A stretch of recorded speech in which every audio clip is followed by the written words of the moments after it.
আসসালামু আলাইকুম easy learning for juniors এর পক্ষ থেকে সকলকে শুভেচ্ছা ও স্বাগতম। আজকে আমরা নবম ও দশম শ্রেণীর ইংরেজি প্রথম পত্র এই বিষয়টির ইউনিট 5 লেসন 5 এর অ্যাক্টিভিটি এফ এন্ড জি এই দুটোর সলিউশন দেখে নিব। এর আগের ভিডিওতে বাকি সবগুলোর সলিউশন দেখানো হয়েছে।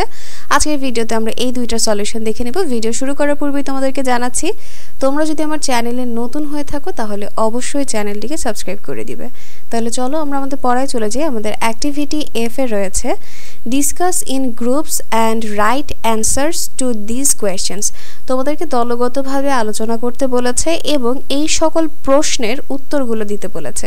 তাহলে চলো প্রশ্ন এবং উত্তর সবগুলোর বাংলা অনুবাদ সহ দেখে নিই। প্রথম প্রশ্ন হচ্ছে describe briefly the things that have made the present world smaller. বর্তমান বিশ্বকে ছোট করে দিয়েছে এমন বিষয়গুলো সংক্ষেপে বর্ণনা করো। সো প্রথম যে উত্তরটি রয়েছে তা হচ্ছে fast transport and modern communication have made the present world smaller. দ্রুত পরিবহন এবং যে আধুনিক যোগাযোগ ব্যবস্থাটা রয়েছে এটাই আমাদের বর্তমান বিশ্বকে অনেক ছোট করে দিয়েছে। কিভাবে? We can travel long distance in a short time and talk to people in other countries using phones or the internet. আমরা খুব অল্প সময়ের মধ্যে দীর্ঘ একটা পথ পাড়ি দিতে পারি বা ফোন এবং ইন্টারনেটের মাধ্যমেও অন্য দেশের মানুষের সঙ্গে কথা বলতে পারি। সো এই সব কিছুই কিন্তু আমাদের পুরো বিশ্বটাকে খুবই ছোট করে দিয়েছে, একদম হাতের মুঠোয় নিয়ে এসেছে। পরের প্রশ্ন, give reasons Y A common language is needed in today's world. আজকের পৃথিবীতে একটা সাধারণ ভাষা কেন প্রয়োজন তার কারণগুলো লিখো। সো উত্তর হচ্ছে there are many countries with many languages. আমাদের এই বিশ্বে কিন্তু অনেকগুলো দেশ রয়েছে এবং প্রত্যেকটা দেশের নিজস্ব কিছু ভাষা রয়েছে। সো এখানে এই কথাটাই লেখা রয়েছে যে অনেকগুলো দেশ রয়েছে এবং তাদের নিজস্ব ভাষা রয়েছে। So communication is difficult without a common language. So এই ক্ষেত্রে যোগাযোগ করাটা খুবই কঠিন হয়ে পড়বে সাধারণ একটা ভাষা ছাড়া, অর্থাৎ সাধারণ ভাষা না থাকলে বিভিন্ন দেশের মানুষের সাথে আমরা যোগাযোগ করতে পারবো না। So English is a common language which is understood by people around the world. ইংরেজি একটা সাধারণ ভাষা যা বিশ্বের মানুষ সাধারণভাবেই বুঝতে পারে।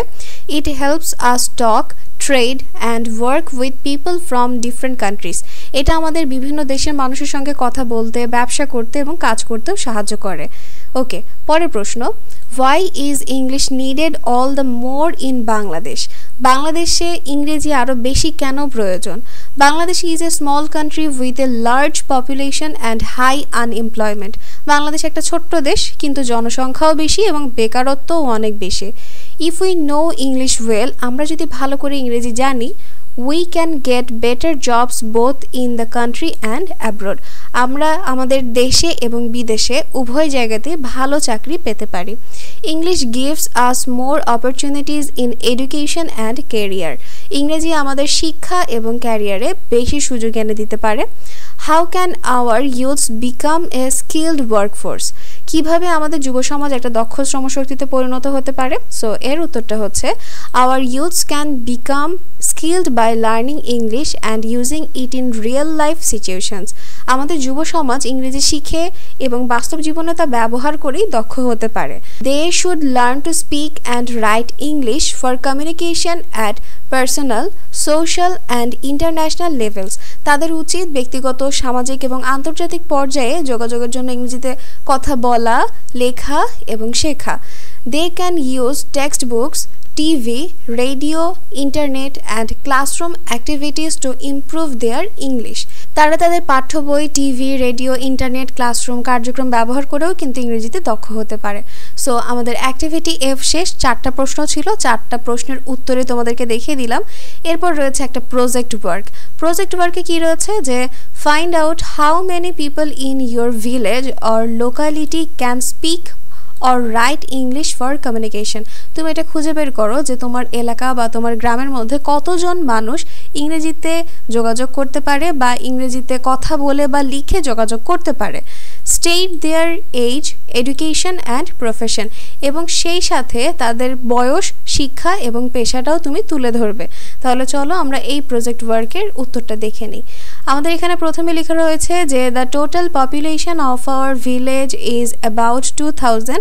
আমাদের গ্রামের মোট জনসংখ্যা প্রায় 2000 অ্যাকর্ডিং টু আওয়ার ফাইন্ডিংস। আর আমাদের অনুসন্ধান অনুযায়ী very few of them can speak English, তাদের মধ্যে খুব কম মানুষই ইংরেজি কথা বলতে পারে। At best 10% of them poses this ability, সর্বোচ্চ 10% মানুষ এই দক্ষতা অর্জন করেছে। Their age limit is 20 to 50, তাদের বয়সসীমা হচ্ছে 20 থেকে 50 বছর পর্যন্ত। Most of them are highly educated, তাদের অধিকাংশই হচ্ছে উচ্চ শিক্ষিত। Some are also undergraduate, কিছু মানুষ স্নাতক পর্যায়ের শিক্ষার্থী আছেন। Apart from brilliant students almost all of them are government officials, বহু প্রতিভাবান ছাত্রদের ছাড়া প্রায় সবাই হচ্ছে সরকারি কর্মচারী। On the other hand besides this people there are some others who can only write English, অন্যদিকে এইসব ব্যক্তিদের বাইরেও আরও কিছু মানুষ আছে যারা কিনা শুধুমাত্র ইংরেজি লিখতে পারে। There may be another 5% to be added to the above mentioned people, উপরোক্ত মানুষের সঙ্গে প্রায় 5% মানুষ আরও যুক্ত হতে পারে। সো এই হচ্ছে আমাদের প্রজেক্ট ওয়ার্কের অ্যান্সার। তোমাদের তাহলে ইউনিট 5 এর প্রত্যেকটা লেসনের প্রত্যেকটা অ্যাক্টিভিটিস এর সলিউশন আমি দেখিয়ে দিয়েছি। আশা করছি তোমরা বুঝতে পেরেছো। যদি না বুঝে থাকো অবশ্যই আমাকে কমেন্ট সেকশনে জানাবে, আমি তোমাদের বোঝানোর চেষ্টা করব যে কোনো উপায়ই হোক। পরবর্তী ভিডিওতে ইউনিট 6 নিয়ে আলোচনা শুরু করব। তো আজকের ভিডিওটি এই পর্যন্তই।